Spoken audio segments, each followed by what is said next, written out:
Welcome to the Get Published podcast, sponsored by Brodie Consulting Group. To get more information about our coaching, publishing, executive ghostwriting, and podcast production services, go to getpublishedpodcast.com. Hello, I am Paul Brodie, and thank you for joining us for another episode of the Get Published podcast, where we help authors get published with a proven system that works. Today, we're being joined by Dr. Sage Breslin, author of Breaking Through, the Conscience Leaders and Entrepreneurs Guide to Amplify Intuition, Clarity, Vision, Motivation, and Productivity. Dr. Sage, welcome to the show. Thanks so much. Well, we are thrilled to have you. Are you ready to begin?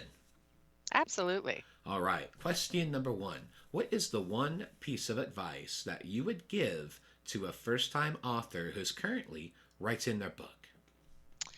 I'd say the most important thing is to write. And, I've heard a lot of people say, you must write for an hour a day, you must write at the same time.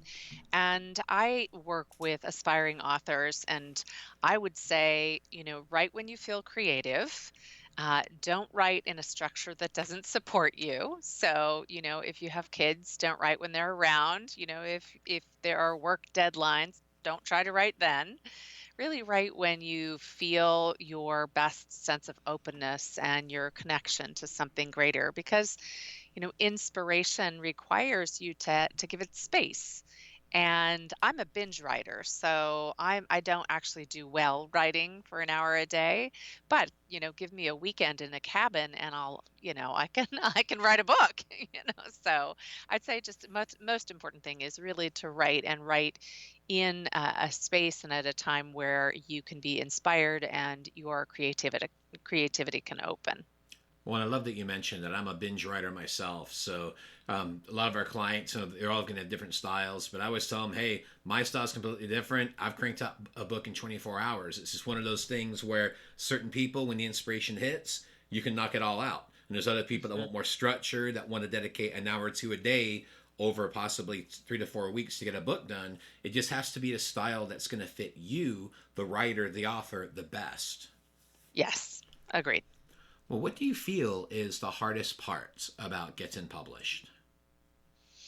I think with traditional publishers, my first book was published by a traditional small publisher, and my next 4 books were all either self-published or published through my company. And, I think getting in front of a traditional publisher is actually still relatively challenging because they get so many submissions and you become, one in a stack of probably thousands. And I think it's probably why there's such a lure for self-publishing, because you can get it done.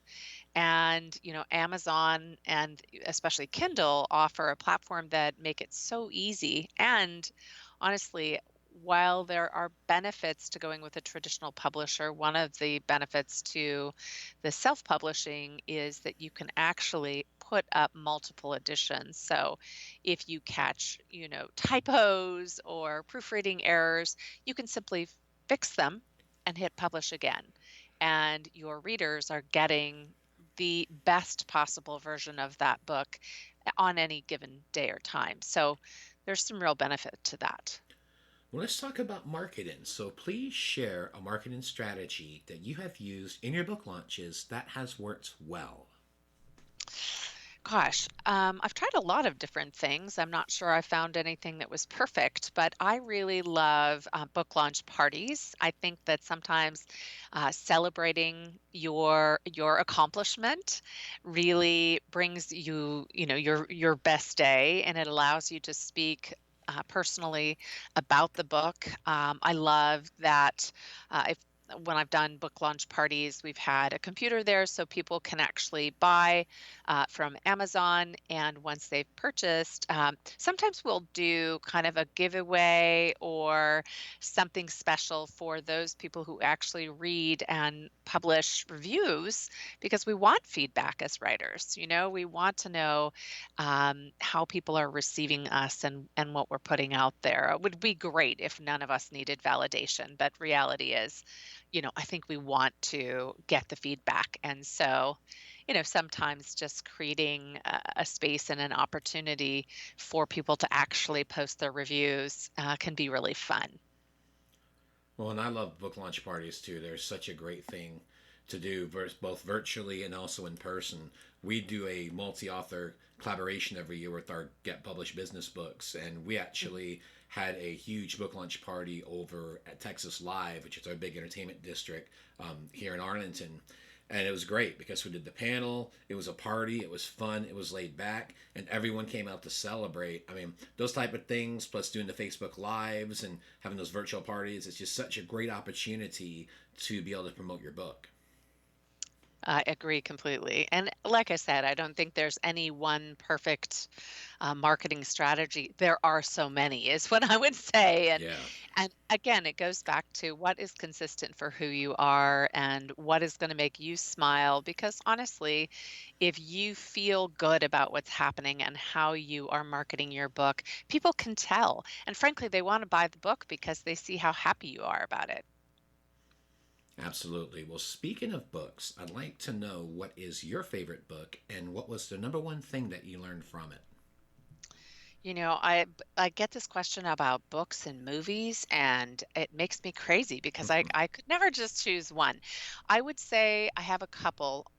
Probably one of the books I really loved most reading.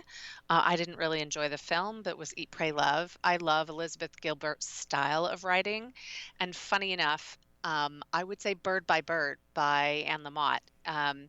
I actually think they have very similar quality to them.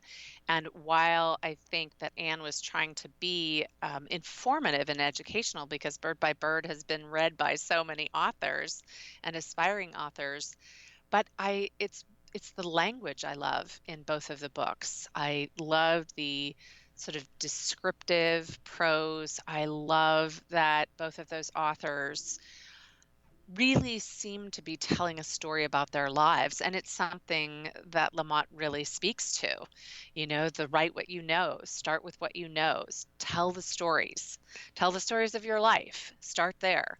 And I think that's exactly what Elizabeth Gilbert was doing in Eat, Pray, Love, whether it was about her life specifically or about her character's life.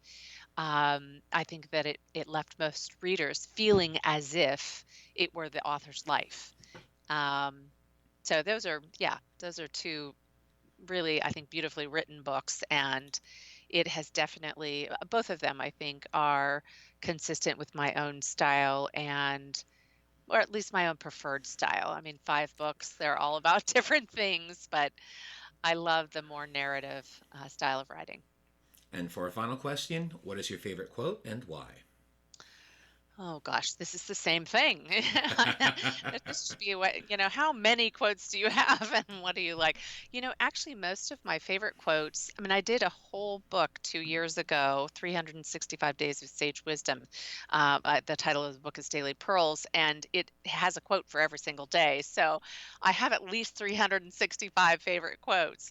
But I'd say at my foundation, I like a lot of what Hemingway has said. And one of the quotes that I really like is he says, all you have to do is write one true sentence. Write the truest sentence that you know. And then he says, so finally I would write one true sentence and then I'd go on from there. It was easy then because there was always one true sentence that I knew or had seen or had heard someone say. I just I love that because again, I think, Lamont and Gilbert, they're saying the same thing. Write something that is so good and so flavorful and luxurious that it pins your page, because then you can expand from there. And those details I think are so important. As we move into screenwriting and film, the details become visual. But when we write in a written form, and when we write books, the detail has to be in the writing. The descriptions are what draw us in, whether you're writing fiction or nonfiction. So I think that's one of my favorites. Well, Dr. Sage, I want to thank you for being a guest on the show. What is the best way for people to find you online? Well, I have a couple of different websites. My corporate website is www.sagewisdominstitute.com. I will have an up and coming website at sagebreslin.com. And I have a Sage Wisdom Books website as well, where people can find me. Dr. Sage, thank you once again for being on the show, and I wish you all the best in your author journey ahead.